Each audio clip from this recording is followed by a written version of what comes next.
भारत दुनिया का सबसे बड़ा लोकतंत्र।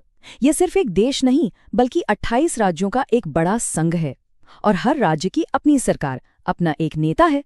तो आज चलिए पूरे देश का एक छोटा सा दौरा करते हैं और देखते हैं कि आखिर शासन की बागडोर किसके हाथ में है। 28 ये सिर्फ एक नंबर नहीं है, ये भारत के विशाल और विविध फेडरल स्ट्रक्चर का प्रतीक है। सोचिए, हर राज्य की अपनी अलग पहचान है, अपनी अलग चुनौतियां हैं और इन सब के अपने अपने नेता हैं जो करोड़ों लोगों की जिंदगी पर असर डालते हैं। तो सवाल ये उठता है कि आखिर ये नेता है कौन? चलिए आज इसी सवाल का जवाब ढूंढते हैं और भारत के पॉलिटिकल लैंडस्केप को जरा और करीब से समझते हैं। तो हमारा सफर कुछ ऐसा रहेगा।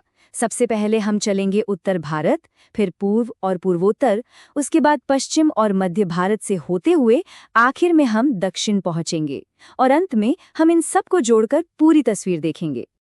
तो चलिए देर किस बात की, शुरू करते हैं अपना सफर। हमारा पहला स्टॉप है देश का उत्तरी हिस्सा, एक ऐसा इलाका जो राजनीतिक रूप से बहुत बहुत महत्वपूर्ण माना जाता है। देखिए, उत्तर भारत अपनी घनी आबादी और ऐतिहासिक महत्व की वजह से देश की राजनीति में एक बहुत ही खास जगह रखता है। तो आइए देखते हैं कि यहाँ के बड़े नेता कौन कौन हैं। चलिए सबसे पहले इन 3 राज्यों पर नजर डालते हैं। हरियाणा में कमान संभाल रहे हैं नायब सिंह सैनी, खूबसूरत पहाड़ी राज्य हिमाचल प्रदेश में है सुखविंदर सिंह सुक्खू और पंजाब की बागडोर भगवंत मान के हाथों में है। इसी इलाके में अगर हम थोड़ा और आगे बढ़ें तो देवभूमि उत्तराखंड के मुख्यमंत्री हैं पुष्कर सिंह धामी और देश के सबसे बड़े राज्य उत्तर प्रदेश का नेतृत्व कर रहे हैं योगी आदित्यनाथ। यहाँ एक पल के लिए रुकना बनता है।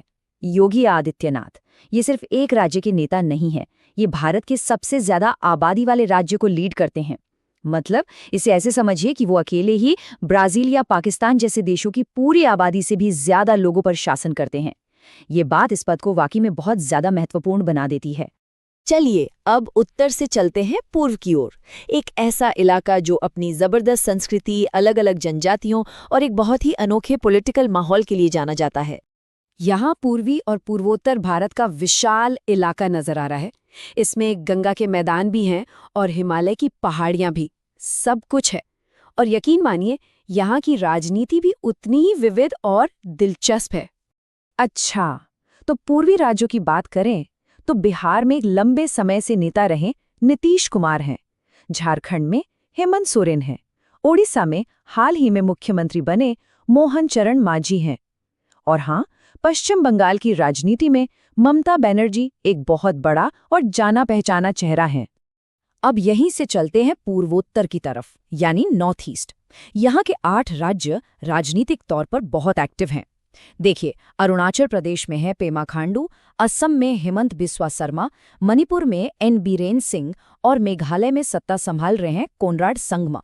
और नॉर्थ ईस्ट की इस लिस्ट को पूरा करते हैं मिजोरम के लालडुहोमा, नागालैंड के नेफ्यूरियो, सिक्किम में है प्रेम सिंह तमांग और त्रिपुरा में माणिक साहा। तो हमारी यात्रा अब पहुंच चुकी है भारत के दिल में, यानी पश्चिम और मध्य भारत। ये वो इलाका है जो देश की अर्थव्यवस्था और इंडस्ट्री का एक बहुत बड़ा सेंटर है। ये इलाका भारत के नक्शे के एकदम बीचों बीच है, जो इसे न सिर्फ भौगोलिक बल्कि स्ट्रेटेजिक तौर पर भी देश का केंद्र बनाता है। और यहीं पर कई बड़े और इंडस्ट्रियल राज्य भी हैं। अगर हम पश्चिमी तट पर नजर डालें तो रंगीले राजस्थान में भजनलाल शर्मा है, इंडस्ट्रियल पावर हाउस गुजरात में भूपेंद्र पटेल और खूबसूरत तटीय राज्य गोवा में मुख्यमंत्री हैं प्रमोद सावंत।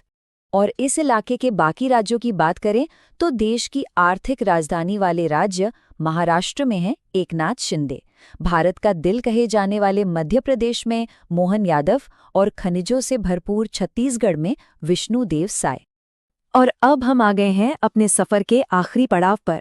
चलिए अब रुक करते हैं दक्षिण भारत का, एक ऐसा हिस्सा जो अपनी टेक्नोलॉजी और अपनी समृद्ध सांस्कृतिक विरासत दोनों के लिए मशहूर है।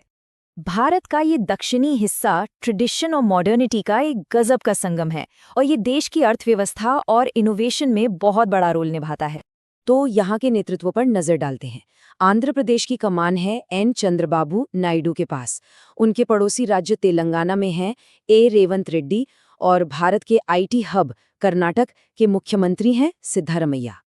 और आखिर में इस दौरे को पूरा करते हैं दक्षिण के 2 और प्रमुख राज्यों के नेता। केरल में है पिनाराई विजयन और तमिलनाडु में M.K. स्टालिन। तो पूरे भारत का ये चक्कर लगाने के बाद ये जो पॉलिटिकल तस्वीर हमारे सामने आई है, ये हमें क्या बताती है? चलिए अब इस बड़ी पिक्चर को समझने की कोशिश करते हैं। देखिए, सबसे पहली और सबसे जरूरी बात है शासन का पैमाना।